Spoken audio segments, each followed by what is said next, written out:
Becoming a cinematographer in 2023 or 24 or whenever you're watching this video is not going to be easy. I don't think it was meant to be easy, and I don't think there's a YouTube video that you could watch that will give you the answers of how you do that in the next 2 days. It's going to take time. It's going to take a while. When this year started, I started off on a journey of becoming a director or a director of photography. My thought process was, if I'm not directing, then I'm shooting another film because I just love being on set and would like to contribute a lot to the film industry. But one thing that I've quickly learned is how super competitive this industry is and how limited the opportunities are, and by that I mean the amount of projects that are out there that need to be shot and the amount of people who can shoot it's not in tandem. Like there's more projects, there's more people than projects. Basically, there's more people than projects, and also a lot of it depends on your level of skill. And then the other thing is, what do you want to get out of it? And just like any career, a lot of us get into these things because we're trying to make a living doing something that we enjoy. If you're someone who enjoys making movies, who enjoys being on set, you want to get paid for that. But those opportunities are very limited, and what has happened in the previous years is a lot of us have turned to YouTube. YouTube has become sort of a pathway into doing the thing that you love, because through things like AdSense and brand sponsorships, you're able to make money but also do something that you enjoy. But then, just like any other thing that gives us income, you have to overcompete. When you look at the amount of cinematography channels that exist on this platform, it's like, damn, like, how can I carve a little niche for myself? So we come up with crazy ideas. We do different things just to separate ourselves and grab the attention of audiences and hope that people watch our videos, and we grow our platforms and then use that and leverage that to help our careers and things that we're trying to achieve. So, in order to become a cinematographer, there are mainly two traditional paths that you go through. One is either working on film sets, so starting out as a personal assistant, which is called a PA, and then growing your way through the camera department until you become a DOP. This is something that a lot of successful cinematographers have done. And what this does is it gives you experience. You learn through experience. You learn by engaging with different departments and by seeing established cinematographers work. And most people, when you listen to their podcast, I remember listening to Mandy Walker, and she was talking about how she started out as a loader, and then how she then joined the department and how people would make fun of her, but how she learned a lot. And then you have the other traditional way, which is of going to film school. So when you go to film school, you get to learn, and you get to go in an environment that forces you to learn. I remember listening to Ryan Coogler, and he was talking about how when he went to his film school, which I think is USC, they in that program they were forced to be, if you want to direct, you don't get to be a cinematographer.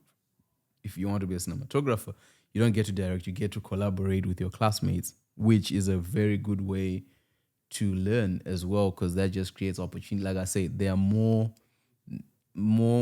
people than scripts available, so we need to distribute and have division of labor. So you find that in most film schools, a lot of people want to be a director because we all feel like the director has more contribution. These are the people that we see when a movie is made. I remember watching Oppenheimer. We mainly speak of Christopher Nolan, but we don't speak about the team that's there, like the editors, like all these people that are involved in the process, right? So you find in most film schools, everybody wants to be a director. And then after that, a lot of people want to be DOPs. And then after that, a lot of people want to be producers. And then after that, a lot of people want to be editors. And then finally sound. But the point that I'm trying to get at is you have traditionally two routes that you had to follow to become a cinematographer. I chose film school because for me, at first, I went through the work in the industry route, and that was very difficult because work through the industry. I worked in the industry as an extra, and my hope was to create connections that would allow me to work in to get into behind the scenes. But the main thing you learn is when you're on set as an extra, the crew doesn't respect you, and it's very difficult to have conversations with the crew because I don't know what it is about being an extra and the crew, but I've experienced a lot of it from being an extra. And I had conversations and I spoke to people from the crew side in terms of how do you get in, and they'll be like, you have to be a PA, and then you have to do this. And when you're looking at it, it's like, I don't want to be a PA, man, because what PAs do, it's not fun. Like they pick trash, they do all this stuff, and then it's a long journey, which is worth it when you're young. I feel like if I was 20 again, I would probably do it. I have no qualms with that because you're working and getting paid to learn and being on set and experiencing that. And then the other route is obviously film school. The main thing for me, what I started doing was being on YouTube. I started making short films, and then from making short films, I realized I was always in the camp of I wanted to be a director, but I also wanted to be a cinematographer, because being a cinematographer, I control the picture, I control the lighting. But what I soon realized was I didn't contribute enough to the story, and the director dictated that. So that means if the director is telling a shitty story, you have to go with it. So ultimately, I went to film school because I wanted to learn more about lighting, and I was like, the only way I can access a cinematographer is to learn under one. And valid, I've learned a lot. But one of the problems with film school is because it attracts people with different experiences. Once you're there, they start teaching you about aperture, ISO, the basics of cameras, which is something that if you do photography, you know. And that is almost like the whole first semester that you're there, that's gone. So that's like 3 months of you learning things you could have Googled, you know? So it's like, damn, it feels like a waste of money. It feels like a waste of time, but it's a valid, you know, it's valid information that you do get out of film school, especially if you didn't know what you were doing. And then from there, we started playing with lights. We learned a lot to do with light, like how to light a scene, what to think about copying different scenes, and you have someone giving you feedback in real time, which is perfect. But you don't have time to shoot, you don't have time to work. And sometimes I miss being on set, because when I was on set, you would get to see a lot of things happening, you know, whether you're an extra, like where they put you, where they make decisions to have you come and cross the frame, and how that affects storytelling, which I feel if you were to go the other route of going through set and growing through the industry, you get to experience these things. Not only do you have access to these big cameras that a lot of people do not have access to, you also get to see the thought process and the decision making within the lighting, how you light a scene, and how lights affect mood and how different things work. And you get to be there. Because I haven't worked as a camera assistant or anything like that, it's difficult for me to speak. I can only speak from the things that I've observed when I worked as an extra.